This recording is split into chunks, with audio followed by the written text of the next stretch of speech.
বন্ধুরা আমরা চলে আসলাম সেই ভাইরাল হাউন আঙ্কেলের ভাতের হোটেলে। তো এখানে যে হোটেলের মালিক ভাইয়ের সাথে কথা বলবো। তো ভাই আসলে হোটেলের বিভিন্ন নাম আছে, যেমন আমরা বিভিন্ন ধরনের নাম দেখে থাকি। তো এখন আপনার এই হোটেলে একটু ডিফারেন্ট নাম দেখলাম, ফানি টাইপের নাম, যেটা হচ্ছে যে বর্তমান মানে এই বেশ কিছুদিন আগে যে ভাইরাল একটা টপিক ছিল যে হাউন আঙ্কেলের ভাতের হোটেল।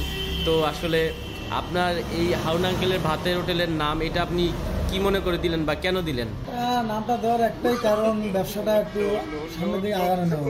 কারণ এখন মানুষ সবকিছু এই হাউন আঙ্কেলের ভাতের হোটেল নামে একটা প্রত্যেকের মুখে মুখে, মানে আপনি বাংলাদেশে আনাচে কানাচে যেখানেই যাবেন হাউন আঙ্কেলের ভাতের হোটেল।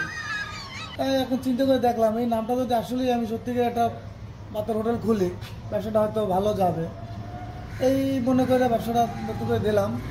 আচ্ছা, তো এখন আপনার যদি ধরেন খাবারের মান ভালো হয় তাহলে আপনার ব্যবসা তো এমনিতেই ভালো চলবে, কিন্তু সেখানে আসলে নাম দিয়ে মানে কতটুকু আপনি কাস্টমার আনতে পারবেন?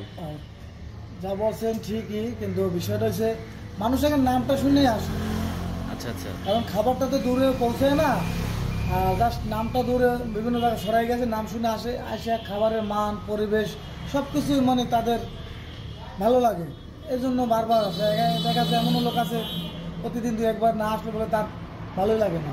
আচ্ছা, তো আপনি এই যে এই নাম দিয়ে কোনো ধরনের বিতর্কতার সম্মুখীন হয়েছেন কিনা? যে না, এখন পর্যন্ত হয় নাই, বা সবাই বলে না নাম সুন্দর হয়েছে।